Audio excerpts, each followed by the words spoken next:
Bobby, dude, I think I'm dying here, man.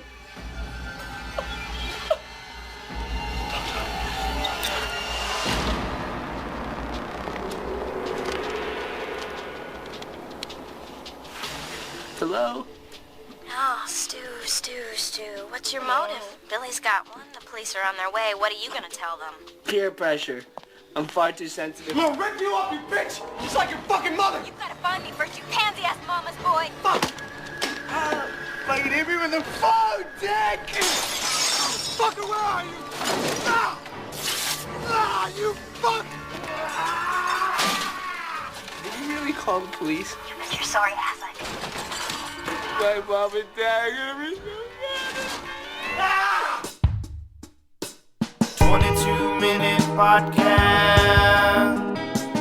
22-minute podcast. Don't wanna take up much of your time. Just gonna read some headlines and stuff.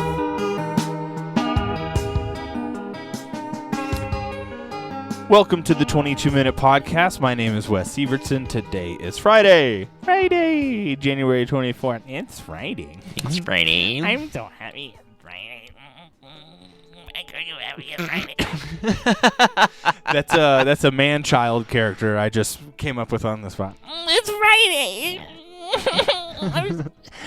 No, you can't see your nose, like the little, this little flistening. That was great. That was all right. Thank you for that. Have to incorporate videos. If this is anyone's first episode, we have not gained listeners. I can tell you that. Mm-hmm. You don't start off an episode making voices like that if you want people to have a good first impression. Maybe. Email me. I want to hear the person who listened to this for the first time and was like, when the first thing I heard was you making one of the most annoying voices I've ever heard. The man-child character. Oh my god. I was compelled. I wrote a review. I posted it. 5 stars. Just in case, though, 22, the number 22, men, M-I-N, Mm-hmm. podcast, 22 men podcast at gmail.com. Jamail. I've not received one correspondence. Not a single. It's like every day Sunday in Harry Potter with me, you know? No post on Sundays. Right you are, Harry. No post on Sundays. Okay, on this day in 2010, we really can't waste any more time. We got to get to the important stuff. Yeah. On this day in 2010, the Filmatic Experience, Dear John, was released. That's right. And, you know, I mentioned that, yes, even subconsciously as a child yesterday, I mentioned that, Leslie Mann and Yes. Brendan Fraser in 1999 sounds like someone should have paid them $500 million each. Oh my god, can you imagine? To make the best celebrity porno that's ever existed. Anyway, I don't feel the same way about Channing Tatum and Amanda Seyfried. No? No. Was he in like the army or something, and then like they write letters? And Is that stuff? well? That's probably what the movie Okay. is about. If you told me that if I told you right now, hey, there's a movie called Dear John, and you were like, never heard of it, and I was like, what's it about? I'd expect you to say the same thing. I think he goes to war. I hope he dies. Well, he's a fictitious character, so you're allowed to say that, Yeah. and you don't even have to follow it The up character. I hope that Right. character dies. You know, because it Yeah. just, I don't know, for me, yeah, I just feel better about it. So I've never seen Dear John. On this day in 2003, another movie I have not seen, Chicago, was released. I saw this one in should see theaters. it. It's good. Oh, okay. I love John C. Reilly. Right. No, it's got to be good. Yeah. I don't think 13-year-old me would have ever. Yeah. No. Well, so I think Granny took Zach and I to go see it because we were in Now, Bugsy Granny, Malone. is this your grandmother, or is this, This is or is this what the 30-year-old man down the street who would take you to movies told you to call him? 30-year-old man down the street. Hey, Granny, how's it going? Pretty good. Want to go to a movie later? Pretty good, Mike. Let's get in the car. Yeah, exactly. No, continue. I apologize. My daddy's and mama took us to go see it because we were in you Bugsy clarify. Malone. Thank you for clarifying. Yeah. Bugsy Malone. We were in Bugsy Malone Jr. in middle school. And then, Right. yeah, so that came out. So she took I us to saw go see you it. in that. I don't remember much of it. I didn't have any speaking roles. In fact, What? I thought you were the guy who was going, Holland. Oh, no. That was... That was different? That was That was theater or senior directs What? freshman year. Oh. Alan. Yeah. My bad. I thought I remembered you in a fat suit in Bugsy Malone. No. Dang Bugsy it. Malone. We were in 7th grade. Can I tell you something? I can't wait. Whoever the director was, Yep. not seeing the talent that you are, Oh yeah. and going, oh my God, I have to put him in a fat suit. We're gonna silence him. Like, why would they not? You know what's so funny about that fat suit? moronic. Yeah, what's up? Like I made the fat suit for that show. Mm-hmm. And then like I would wear it at home. At one point, Yeah. I accidentally. You're also like 13 years old. Yeah. Just for shits and gigs, I'm walking around the house in Mesquite in a fat suit, and it's really just a fat belly, like a fat chest. I don't. Are there 13-year-olds these days that creative? I'm sorry. I mean, I loved Chris Farley, and I wanted to like embody that physical humor. That is so funny, dude. Just like if I was your dad and I came home and you were just like watching RoboCop, wearing a fat suit. Oh, jeez. Oh, that's so fucking great. I would die. Well, there's been a lot of those moments, just like walking in the house and just seeing what I'm doing, just shaking his head, a smile on his face. He can't admit that he thinks it's one of the funniest things he's ever seen in his life. Oh man, one of the proudest moments of my life is I made my grandfather cry, laughing so hard. Yeah. Like one of the most serious men I've ever met in my entire life. Like, we were having a pool party. It might have even been like around the 4th of July because that's like where my dad and brother's birthday kind of line up. Mm-hmm. But we're having a pool party, and like, I come outside in like one of my cousin's diapers. I'm fucking 13, and I just come out nonchalant in this tiny ass fucking diaper. But okay, the best part about this is like if I would have done that, would not have been funny. Would not have been funny. You know why? Because it would have involved an unhealthy looking 13-year-old boy. Whereas you like still could have been a girl or a boy. No one knows. Super androgynous. Yeah, at 13. So you just fit like seamlessly into this tiny diaper. Seamlessly. Whereas I would have been folding out of it. You couldn't tell that I was wearing a diaper. Yeah, exactly. And it would have just been disturbing. Geez. That's so funny. And to be able to disturb people at such a young age doesn't do good things. Or you know what it does? It makes you completely lacking in shame. So you just do whatever you want. At one point in the fat suit, I think I was hanging out with Con Jelly. It was like during the summer, and then I left it outside behind the Jeep. And then my dad got up to go to work and ran over the fat suit, and it got all mangled up in like the rear diff. So my uncle had to come over and fix it. So my dad wasn't too thrilled about that. Wait, what got messed up? The rear differential.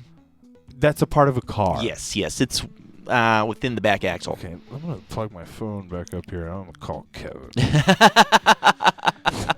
Kevin, what can you tell me about rear differentials? I kind of actually want to do it, but if he wasn't married, I might do it. He might be renovating his bathroom right now. It's a project they're working on. Okay. This is something I've thought about a lot. Okay. Right? I've thought about this for maybe like a year plus whenever I was like staying with my parents, right? Uh-huh. Because I'm real cool. Uh-huh. And so I was in this neighborhood that like I normally wouldn't be in because it's just too expensive of houses. Even if I was renting a room, wouldn't be able to afford it. And there was this. I mean, I'm telling you, the whole time I lived there again. So for like 2 semesters it was like a year. Okay. Because I finished the schooling and then I had to get a job. Mm-hmm. Anyway, but there was this married couple who would be out front. I mean, they tore up their lawn. I don't know what to call it. Okay. But they tore it up and they replaced it. But the thing is, they like, I watched them while sometimes they'd be out doing it, or sometimes I would just see the progress as I would drive by. Sure. And sometimes what clearly happened is like they tried to do it all by themselves. Sure. Completely fucked it up. Mm-hmm. Had to redo it, and they paid a crew to do it. Yeah. And I watched all that happen over about a year. Jeez. And as much as statistically single men die alone or die faster Yeah. before married men, if you made me spend a year of my fucking life tearing up a goddamn lawn, okay, here's the thing. I do understand. You're gonna live in that, like you're building a family. You're building memories. You're gonna live in that place for 2 decades. I don't know, more. You may die there. You may say this is it. I mean, look where the economy's going. And I'm here. This is fucking mine. And I'm gonna make it. Not only am I gonna make an impression, in making an impression and making it my own, I'm going to enjoy it more. And it's going to be memories, and it's going to be hard work that then make a certain kind of memory. So listen, I get the sentimental bullshit side of it, where like you are so insecure with being alive and scared of death and fighting existential dread that you need to lash out and tear up your lawn and go, look what I did. But I'm not the guy who's going to be the good sport going along with it. No, I don't get it. Who fucking cares what this lawn is? Well, you know what? Maybe when they moved in the house. We live in a cookie cutter suburban fucking house. Listen. So to you that means, oh, I got to make it distinct. There is I'm going to go to On the Border instead of Chili's. I still live in a suburb of a city in America, in a corporate fucking what am I trying to say? A crony capitalist democracy. Well, you can go from perennial ryegrass, and I'm sure they were upgrading to Kentucky bluegrass. And just so you know, Kentucky bluegrass does that make you feel creative? Kinda. That's the problem. That's a problem. That's the problem. Feel creative. You feel changing the grass. I'm not going to say who. We both know this person, loosely an acquaintance. Okay. But they got upset with me, rightly so. I'm not going to argue with anybody who's upset with me about being upset with me.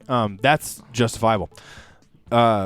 Because for some reason, I was like, I just re-enrolled to get the dumb degree. Yeah. And she was like, I kind of want to. I think I would want to do that, And I was like, well, what goals would you have? Like, what, do you have a? I mean, not in a cheesy way, just like, what would the dream be? Yeah. Whatever. And she was like, well, I have different kinds of dreams or goals, or I guess, or whatever. And I was like, okay, well, what's one of your dreams? And she was like, well, I really want. I think I want to get braces and get my teeth fixed. And I kind of laughed for a second. I didn't really like heartily laugh, laughing in her face, but that's kind of the way that she took it. And I was just in the mood of just being like, girl, that's not a goal. That's an appointment. Yeah. I don't know what to tell you. Like, that's not. But this is where, like, we can't assume the way that other people view the world. Yeah, no, it's true. I can't be so harsh just because. Yeah. But I mean, I don't know. Part of me wants to be like, there's something naive about that. Like, I don't want to say moronic, even because that's the harsh way of viewing it. It's more of just like, no, the way that they view it is a little more naive of like, that's such a more substantial thing than it really is to them. Yeah. Where it's like, hey, I'm terrified of going and getting my mouth fixed. Sure. But also know it's an appointment, and I'm just being a baby if I don't do it. It's not like it's it's not taking the ring to Mordor. It may emotionally feel that way. Sure. Because I don't want to do it. Yeah. But I could literally do it tomorrow. That's something I got to do. I need to write that down on put up a whiteboard at work right in front of my desk. I'm going to order 2 and lose 1. You know what I mean? I'll come get it. Well, no, I already have one. And I have... lose it. Order another one. Well, I have a few goals on there, but I'm going to write that next one down. Take the ring to Mordor. I thought that's where you were going. I'm going to text myself right now because that's so good. Return videotapes. Take ring to Mordor. Oh, that's so good. All right. Turning 51 today, Ed Helms. Oh, yeah, that's right. Hey, guys, it's 420 where we are right now. Oh, 420 blaze it, dude. I better rip this. That's my impression of a bong with my mouth. That's pretty good. It was okay. If I had not my best work. Well, no, if I had water in front of me, I could just make it sound exactly like it. Oh, that's true. Born on this Day Now Dead, or was it Died on this Day? I think it's Born on this Day Now Dead. Yeah. If it just says dead, Born on this Day Now Dead. Well, let's go through it. Sharon Tate, John Belushi, Ernest Borgnine. Mm-hmm. Oh, I don't think we talked about it, but turning 50, opening up was Stu Macher, Matthew Lillard. Scream, right. Turning 55 today. We jumped right into something. I don't even remember. Yeah. No, that's such a funny scene. Oh, Dear John is what we jumped into. That's right. Yeah. So like I said, had to get to the important things. No, well, Matthew Lillard, SLC Punk. I mean, dude, Shaggy. You know what I mean? No, it's true. You know who I might want to see kiss?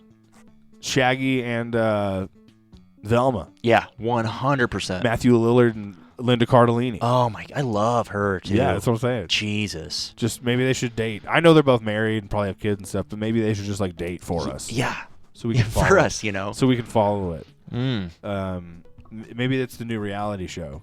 You wanted us to date. That's all it's called. That's just what it's called. We just people just like post votes of like 2 people they would like to see date. Yeah, like hey, we can afford.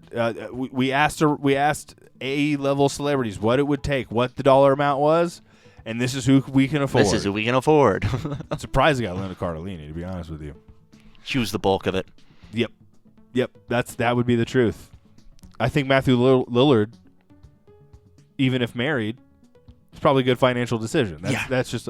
Listen, he's going to cons. Yeah. He knows how to make the money. He'd do it. Well, I love baking shows. I know you know that, but he was on banking shows. banking shows, 401ks, CDs, and other terms, savings, bonds, stocks. What network puts those on? Baking shows. I heard you. I'm sorry. On Amazon. No, keep going. Baking. Yeah, baking. But there was a he did like a horror-themed baking show. Horror? So God damn it. I'm so sorry.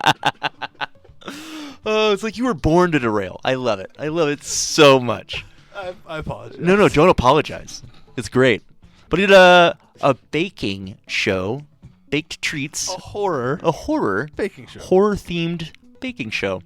It was a lot of fun. I bet it is. Yeah. I don't know. I remember when we were like in middle school, a friend of ours was already into like cooking shows, and I didn't get it then. I don't get it. Yeah, I absolutely love it. I've already said like whatever that is, I have a version of it. Yeah, no, for sure, for sure. It's not like I don't understand enjoying it. Yeah. Yeah. Anyway, but I could definitely see him being very charming as a participant or host. He's a host, yeah. Yeah, on a baking show. Speaking of charming, on this day in 2011, Adele releases her sophomore record, 21. And I know you've never listened to it, but I absolutely love that record start to finish. I'm just having a hard time not delivering the same joke that I already told you off the podcast. Uh-huh. You can. Listen, I know that she's a big girl, but you don't have to call her soft like that. Oh, just beautiful. Beautifully soft woman. Well, she's not. Well, she's probably still. No, she's lost a lot of weight. But I bet she's still appropriately soft as a person would be. I hope so. Yeah. I hope so. People should be soft, Like you can be Arnold Schwarzenegger, and that's fine. But at the same time, most people should be soft, Solve. You solve. Soft with an A and a W. Soft. Ooh, root beer. Everybody's talking about it. Everybody's talking about root beer. Everybody's talking about root beer. Can you guys record, like, just do... I kind of talked to Shelby about that whenever we got birthday brunch together. Yeah. About, like, can you guys just please, whenever you're done with this one, just put together, like, again, like I said, what was it? Tom's Diner themed style of everybody's talking about root beer, just like 13 different renditions. Oh, of sure, yeah, the same song. Well, that's up to him because I don't know. I mean, I'm glad to help or whatever. Start with your acapella version. Yeah. And then just. And I think that's his plan too. I got to figure out what works best for him, and I obviously want to help. Give it to 13 other people to fucking remix or something. Might be fun. I mean, something like Yeah. And then maybe the root beer theme will be more than just a joke between us. I mean, I'll definitely play it here. I mean, I'll sing it right now. No, I don't want to. It doesn't feel organic. It's okay. Even though I did say A and W and root beer came up organically, but I'm just, we just need to introduce now what hasn't been appropriately talked about. That a big theme of this podcast is root beer. So. So just keep that in mind. Did I say turning 44? Carrie Coons. I think that was the one I wanted to load up there. I love the television show Fargo, and she was in like the third, I believe. I gotta look up at her face real quick. Yeah, it's definitely third. But she's also she was in she was a CGI character in The Avengers. You will die alone, and then Scarlett Johansson's like, but she's not alone. That's kind of how Scarlett Johansson sounds. But she's not alone. No. She's the mom in Ghostbusters. The new. Oh, that's right. I forgot about that. Yeah. Yeah. Let's see. Oh, you know what? Speaking of Kyle Newacheck, What We Do in the Shadows earlier this week, turning 47, Kristen Schaal. Oh, that's right. She's in What We Do in the Shadows. I wonder if she's probably best known for Bob's Burgers at this point. Oh, that would make. You know what? I was trying to think of like what else I might recognize. Her Well, voice Flight of work. the Conchords. Yeah. You know, I have almost confused her because they had a similar character in because that was an HBO show on the HBO, the Tenacious D. Right. HBO show. Sure. They had a very similar character, like a girl super fan sort of thing. I thought I watched all those. I don't remember. Maybe I saw it and I don't remember it, but yeah, for sure. Because that's a pretty short-lived series as well. Like 6 episodes maybe. Whoa, excuse me. Excused. Thank you. How much time we got?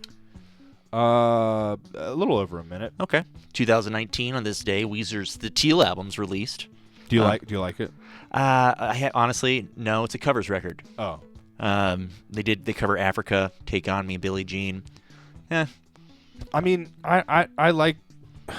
I like the first. I just feel like an old man being like, listen. The first 3 records are great for me. When Beverly Hills happened, I couldn't even understand that people enjoyed it. Yep.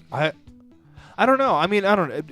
Again, I feel like a little too judgmental, pretentious. And I get it. So I enjoy what you enjoy and everything. But that was like, I don't know. I guess is like I'm expressing the opinion of a teenage boy at the time who liked music and was exploring things and like how do you hear things and even just like we all hear music differently and like trying to understand that and just when I heard that I was just like this is it's just so bland and nothing. I don't know. I had a very similar conversation about Modest Mouse earlier this week. Sure, with the ship sinking, whatever thing. Boat was just early. Modest Mouse is great, and then it just kind of becomes a very cookie